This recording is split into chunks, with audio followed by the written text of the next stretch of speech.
Bismillahirrahmanirrahim. Assalamualaikum warahmatullah. Assalamualaikum warahmatullah. Rasulullah sallallahu alaihi wasallam, yuhasibullahu al-'abida laisa bainahu wa bainahu turjuman. Allah akan hisab hamba-hambanya satu demi satu, bersatu dan tidak ada penerjemah. Jadi tidak bagi terjemah, translate. Ya Allah, saya tidak mengerti bahasa Arab, saya tidak mengerti bahasa, ya Allah, gimana ini, saya butuh translate atau beracara supaya bisa bantu saya lulus dari hukum. Tidak ada. Yang hakim Allah, keputusannya Allah, yang menentukan Allah, mahkamah yang dikuasai Allah, hamba di hadapan Allah, saksi semua, tangan saksi, mata saksi, lidah saksi, kaki saksi, buku amal saksi, malaikat saksi. Bagaimana kita mau lari? Ditanya oleh Allah, hei hambaku, ingat enggak di malam itu, di tempat itu, kamu berlakukan dosa itu? Seorang hamba yang masih memiliki iman, dia merasa dan ingat, dan dia merasa malu, dia tunduk kepalanya. Kata Allah, malu ya, malu. Tunduk, ya malu ya Allah, malu, malu. Dan subhanallah, tanda rahmat Allah, ketika Allah bertanya dengan kita, tidak ada orang lain yang bisa lihat. Supaya apa? Supaya hisab kita di antara kita sama Allah tidak terbocor kepada orang lain, supaya tidak malu sama orang lain. Allahu Akbar. Habis kita sudah raku diri, ya Allah, saya ingat dan saya rasa salah dan saya malu. Apa kata Allah? Waktu itu kamu lakukan dosa itu, aku tutupi. Aku tutupi. Tak ada yang tahu. Kita lakukan dosa ini udah sekian tahun, ada yang tahu enggak? Tak ada yang tahu. Karena kita lakukan di saat sembunyi. Kata Allah, di saat itu kamu lakukan dan kamu tahu itu dosa, tapi aku tutupi. Supaya kamu jangan menjadi malu di depan keluarga atau di depan sahabat. Aku tutupi. Dan aku sekarang sudah menutupi dosamu di dunia, dan sekarang aku hapuskan dan ampuni dosamu di akhirat. Allahu Akbar. Disitulah terasa anugerah, ampunan Allah yang maha kuasa. Dan Allah di saat itu mampu menghukum kita. Dan kalau Allah menghukum kita, Allah tidak pernah menzalimi kita. Justru itu keadilan Allah. Tapi Allah tidak memperlakukan keadilannya, justru yang mendahulukan ampunan dan kasih sayangnya. Habis selesai hisab, harus semua tanpa kecuali liwati neraka Jahannam. Di atas sirat, sirat yang panjang, yang kejam seperti pedang, yang tipis sampai tidak bisa dilihat oleh mata. Katanya tipisnya seperti, subhanallah, imam bisa jalan di atas rambutnya. Kejam lagi, masuk di atas serat, terus jalan. Di saat itu ada doa yang menyelamatkan kita sampai menuju surga. Nabi Muhammad sallallahu alaihi wasallam, dia sudah duluan. Kalau Sayyidina Abu Bakar berjalanan di atas sirat disebutkan 100 tahun. Tapi Sayyidina Abu Bakar satu langkah di atas sirat, langkah kedua di depan pintu surga. Dahsyat. Ini Sayyidina Abu Bakar seperti itu. Bagaimana Rasul? Rasul sudah menunggu di depan. Mulai manusia satu persatu jalan di atas sirat. Dan Rasul di saat itu sibuk berdoa. Allahumma sallim sallim. Ya Allah, selamatkan umatku. Ummati ummati. Ummati ummati. Sampai mereka terselesai. Sampai di situ saja. Sebelum masuk surga, ada berita gembira untuk umatnya Nabi Muhammad sallallahu alaihi wasallam. Tidak boleh ada yang masuk surga, harus berjumpa dengan beliau dulu, tambah muka. Dan disediain minum yang disebut air Al-Kautsar, dan di situ banyak gelas. Tinggal kita ambil gelas dan minum. Begitu kita mau ambil gelas dan minum, datang Rasul, jangan kamu minum langsung dari tanganku sendiri. Barang siapa yang minum dari tanganku tidak akan haus selama-lamanya. Allahu Akbar. Di situ terasa kemuliaan. Begitu kebahagiaan kita bertemu dengan Nabi Muhammad dan bisa langsung minum dari tangan Nabi Muhammad sallallahu alaihi wasallam. Bukan hanya begitu saja, bahkan Nabi Muhammad memegang tangan kita, mengajak kita masuk 8 pintu surga. Ada 8 pintu. Rasul bersabda, 1 pintu luasnya seperti antara langit dan bumi. 1 pintu antara langit dan bumi luasnya. Dan kata Rasulullah, di saat itu akan manusia gesa-gesaan untuk masuk surga. Itu tanda apa? Banyak yang akan masuk. Mudah-mudahan kita terhitung dari yang banyak. Begitu ahli surga masuk, kira-kira Rasul berhenti? Ahli surga sudah masuk, sudah aman? Tidak.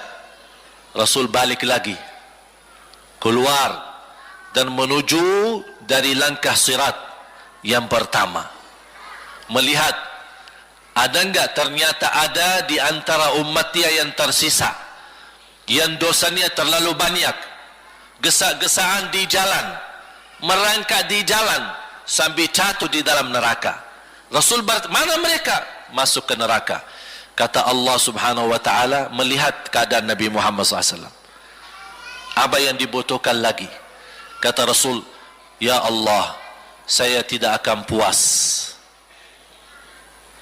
masuk surga sampai hamba-hambamu yang ada di neraka, umatku, diselamatkan. Allah Subhanahu wa taala mengizinkan Nabi Muhammad keluarkan dari neraka. Dia keluarkan. Sudah cukup ya Nabi Muhammad? Tidak cukup ya Allah, masih ada lagi. Diambil lagi, dikeluarkan, diambil lagi, dikeluarkan. Artinya dari umat Nabi Muhammad yang masih banyak dosanya, yang masih banyak kelewatannya sama Rasulullah, yang tidak pantas memberi kemuliaan kepada Rasulullah SAW, dapat pula syafaatnya Nabi Muhammad. Yang tidak pernah memberi tanda sayang dan cinta kepada Rasul, dapat rasa sayang dan cinta Nabi Muhammad SAW. Sampai kata malaikat Jibril, demi Allah saya melihat Nabi Muhammad mengambil manusia dari neraka Jahannam, diselamatkan dari siksa dan membawa mereka ke surga. Kata malaikat Jibril, sampai aku kira tidak ada lagi yang tersisa di neraka Jahannam, saking banyaknya yang dikeluarkan oleh Rasul. Itu syafaat Rasul sallallahu alaihi wasallam. Oleh karena itu jamaah sekalian, ini yang saya ceritakan. Saya mohon kalau anda lagi bersalawat, ingat itu semua. Nabi Muhammad bukan Nabi yang biasa. Nabi Muhammad adalah Nabi yang penolong kita nanti di hari kiamat. Seandainya kita masuk neraka Jahannam, masih ada harapan kita dapat syafaat Nabi Muhammad SAW.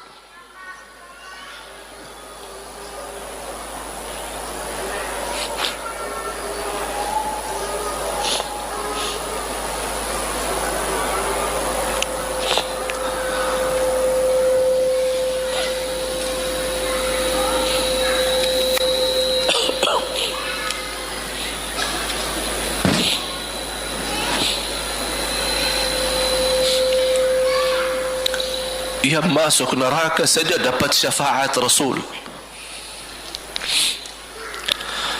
Jadi sejauh mana kita bisa mencintai beliau, sejauh mana kita minat mempelajari kehidupan beliau, sejauh mana kita mengenal sunnah-sunnah beliau.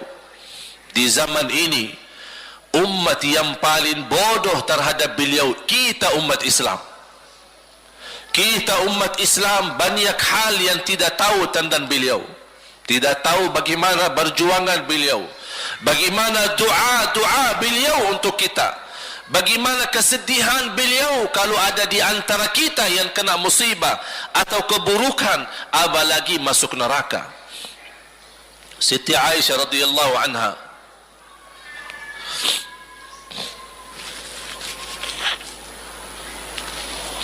Siti Aisyah radhiyallahu anha pernah minta sama Rasul doa. Ya Rasulullah, tolong doakan saya.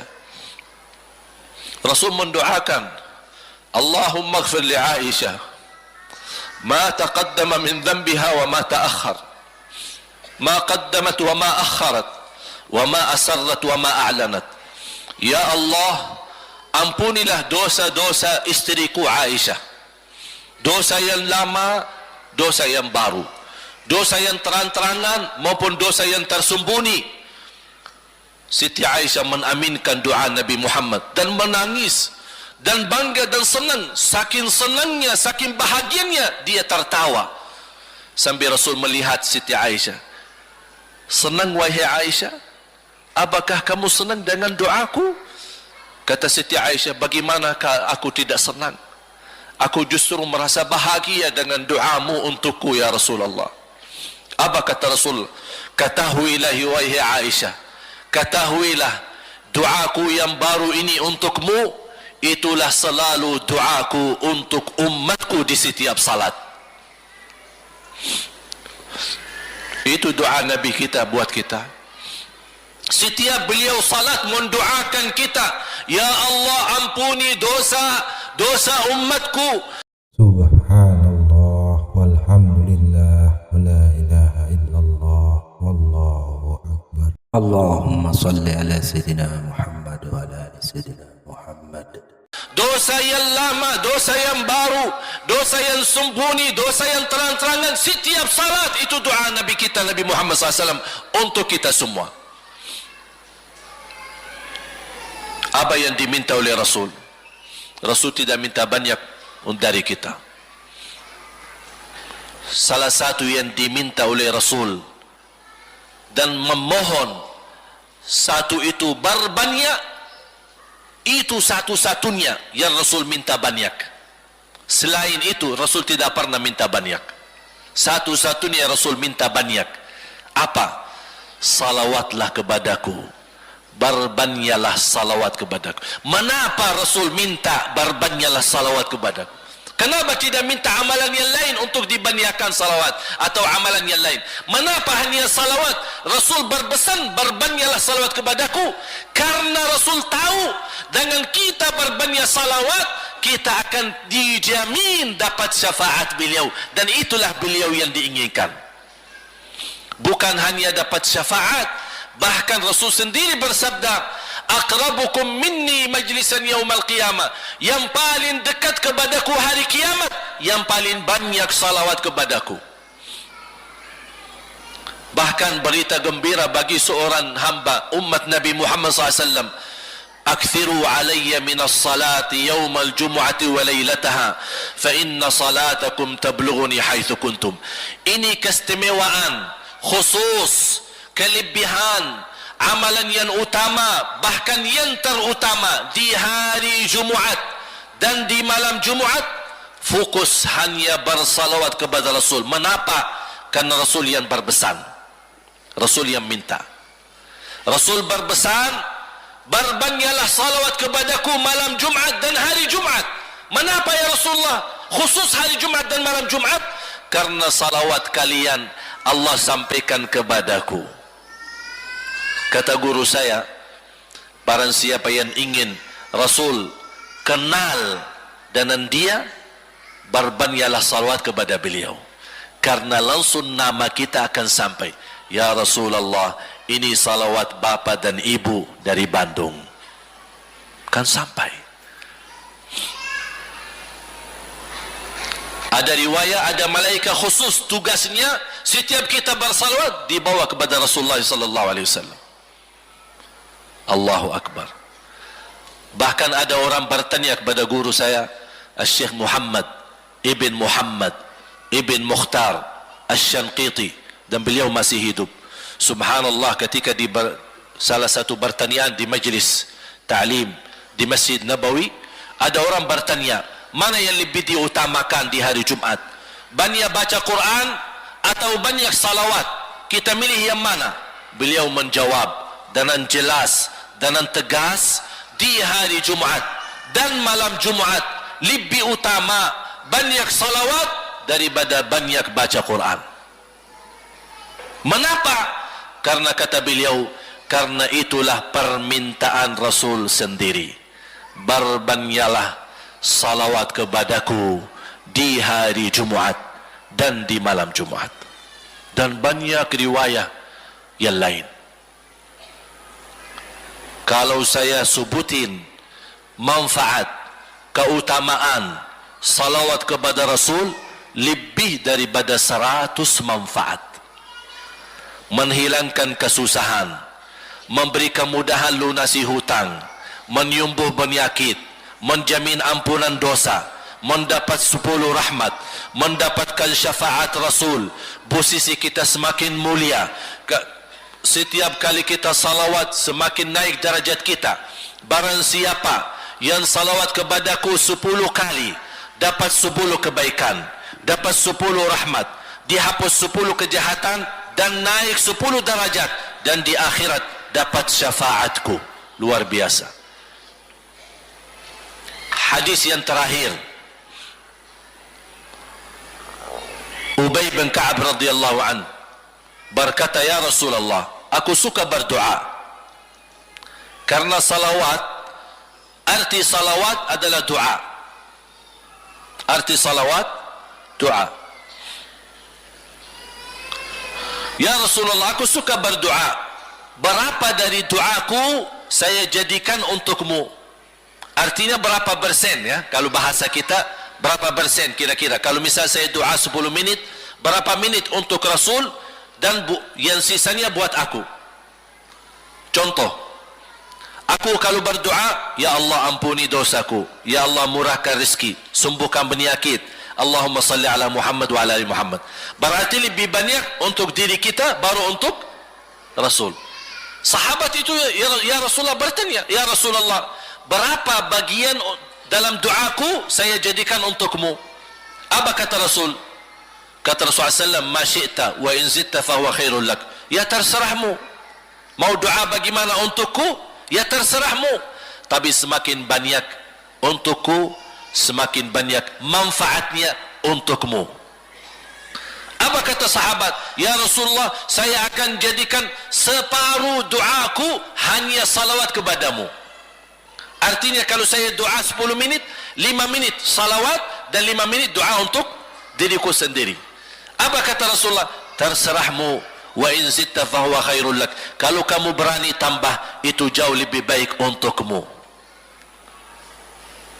Tawar menawar sama Rasulullah SAW, sampai di ujung hadis beliau berkata, ya Rasulullah, saya janji doaku semuanya untukmu.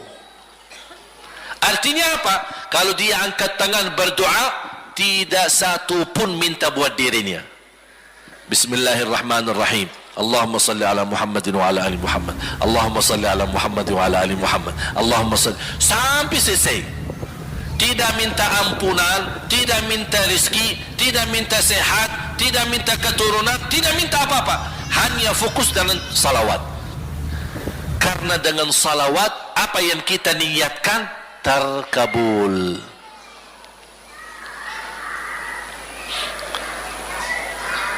Saya dapat dari guru saya, nanti saya akan ceritakan bagaimana cara berdoa. Kata sahabat, Ya Rasulullah, saya akan jadikan doaku hanya salawat kepadamu. Apa jawab Rasulullah SAW? Idzan taf'al yukfa hammuk wa yughfaru dhanbuk wa tuqda hajatuk. Kalau kamu lakukan hanya doamu, hanya salawat kepadaku, akan dihilangkan segala kesusahan, diampuni segala dosa, dan dikabulkan segala hajat.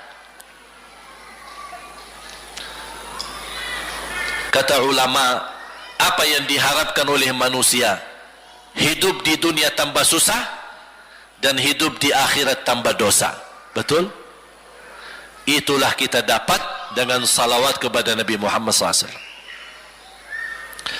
Berdoa, ketika anda berdoa, contohnya seperti ini. Setiap anda berdoa,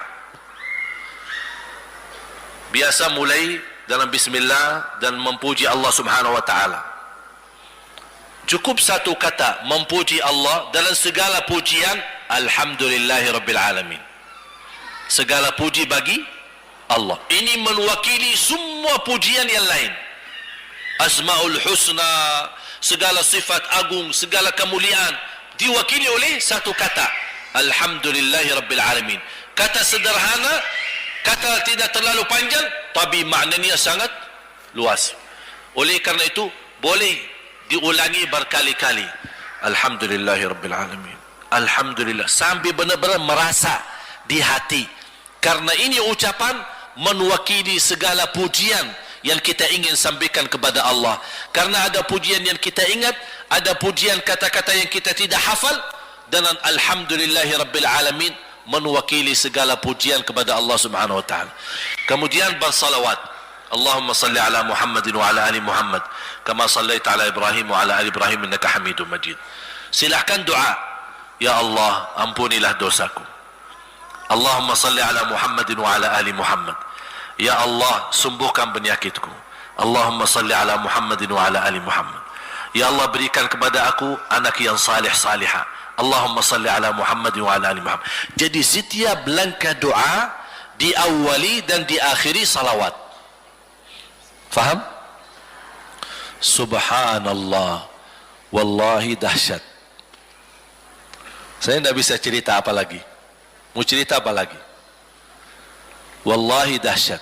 Saya tidak pernah istiqamah mengamalkan doa seperti ini. Alhamdulillah selalu terkabul. Bahkan nyata Allah kasih. Udah selesai. Wallahi jamaah sekalian, salawat kepada Nabi Muhammad bukan budaya, bukan kebiasaan, tapi amalan yang sangat manfaat buat keselamatan kita, kebahagiaan kita di dunia maupun di akhirat. Bahkan keselamatan buat anak kita, salawat kepada Nabi Muhammad SAW. Terakhir sekali lagi, ketika anda bersalawat, apa yang saya cerita tadi tolong dihadirkan dalam fikiran. Siapa Nabi Muhammad itu? Nabi Muhammad penolong kita di hari kiamat. Nabi Muhammad yang membawa syafaat untuk kita. Nabi Muhammad yang menunggu kita di surga. Nabi Muhammad yang membela kita di saat kita berdiri di hadapan Allah. Nabi Muhammad yang akan membantu mendoakan kita saat jalan di atas sirat. Nabi Muhammad yang mendampingi kita nanti ketika kita minum dari air Al-Kautsar. Nabi Muhammad yang menemani kita masuk ke dalam surga. Nabi Muhammad yang tidak pernah lupa sama kita. Makanya ketika anda bersalawat dan membawa perasaan dan membawa penghayatan ini, insya-Allah jemaah sekalian akan terasa, ya Allah ternyata indahnya salawat kepada Rasul. Karena sudah kontak di hati. Apalagi kalau anda begitu salawat dan salam, Rasul jawab. Rasul jawab kita. Waalaikumsalam ibu. Tapi cuma kita tidak dengar. Dia dengar salawat kita, dia dengar salam kita, tapi kita tidak mendengar jawab beliau. Allahu Akbar. Wallahi kalau bisa kita rasakan, wallahi ibu bapak akan sendiri menangis tanpa merasa. Sendiri, kok tiba-tiba nangis, kok tiba-tiba kok tidak bisa tahan diri. Karena Nabi Muhammad itulah yang semestinya sudah menguasai hati kita, sudah ada di hati kita, sudah mempenuhi rasa cinta di dalam hati kita. Makanya kata Rasulullah, tidak sempurna iman seorang sampai dia mencintaiku lebih dari ibunya, lebih dari bapaknya, lebih dari anaknya, lebih dari hartanya, bahkan lebih dari dirinya sendiri. Baru sempurna imannya. Bagaimana kita bisa mencapai kesempurnaan iman seperti ini? InsyaAllah dengan bersalawat, dengan membawa perasaan, membawa kehadiran cerita-cerita yang sama-sama kita belajari, baru akan terasa di dalam hati. Posisi Nabi Muhammad akan semakin besar, semakin mulia di hati kita. InsyaAllah semakin mulia di hati kita, InsyaAllah akan semakin semangat beribadah, semakin semangat mendekati, semakin semangat mempelajari, dan semakin insyaAllah menjadi baik di mata Allah, dan insyaAllah baik di mata manusia. Amin ya Rabbal Alamin. Wabillahi taufiq wal hidayah. Wassalamualaikum warahmatullahi wabarakatuh.